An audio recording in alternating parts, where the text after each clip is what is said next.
Assalamualaikum warahmatullahi wabarakatuh. Perkenalkan, nama saya Sharon Shalin Ramadhani dengan nomor pokok mahasiswa 2521211111061 dari kelas C. Pada kesempatan kali ini, saya akan membahas novel Lakon yang ditulis kemudian karya Bode Riswandi. Novel ini mengangkat konflik sosial dan kehidupan perempuan yang dekat dengan realitas masyarakat kelas bawah. Melalui cerita yang disajikan, novel ini menggambarkan bagaimana kemiskinan, kekuasaan, dan eksploitasi dapat menghancurkan harapan seseorang. Dalam pembahasan ini, saya akan menjelaskan identitas novel, sinopsis, pendapat artikel, keunggulan dan kelemahan novel, serta kelayakannya sebagai bahan ajar menurut B. Rahmanto. Novel ini diterbitkan oleh Langgam Pustaka pada tahun 2004 dengan jumlah 182 halaman. Cerita dimulai dari sebuah rumah makan bernama RM Adem Ayem yang terlihat biasa saja dari luar, tetapi sebenarnya menjadi tempat prostitusi yang dipimpin oleh Magdalena. Para perempuan yang bekerja di sana hidup dalam tekanan dan sulit sekali keluar dari lingkungan tersebut. Salah satu tokohnya adalah Yanti, perempuan desa dari keluarga miskin yang bekerja di tempat itu demi membantu keluarganya. Ia memiliki kekasih bernama Firman yang tetap mencintainya meskipun mengetahui pekerjaan Yanti. Namun ketika Yanti mencoba melawan Magdalena dan ingin keluar dari tempat tersebut, hidupnya justru berakhir dengan tragis.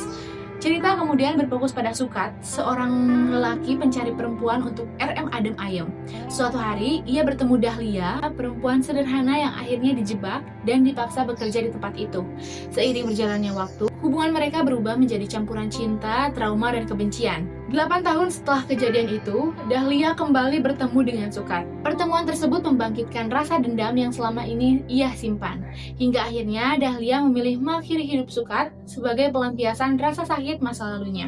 Menurut artikel, analisis naskah drama lakon yang ditulis kemudian karya Bode Riswandi dengan menggunakan pendekatan strukturalisme genetik, karya ini memiliki tema utama tentang perlawanan terhadap penindasan dan hilangnya nilai kemanusiaan. Cerita ini menggambarkan perjuangan perempuan dalam mempertahankan harga diri dan kebebasan di tengah kehidupan sosial yang tidak adil.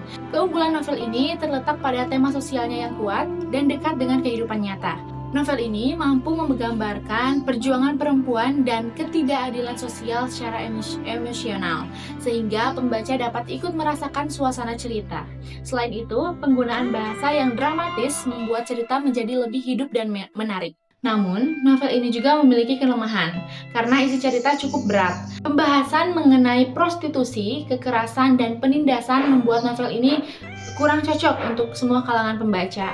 Suasana cerita yang kelam juga dapat membuat pembaca merasa kurang nyaman. Menurut B. Rahmanto, terdapat 3 aspek penting dalam menentukan kelayakan karya sastra sebagai bahan ajar, yaitu aspek bahasa, psikologis, dan latar budaya.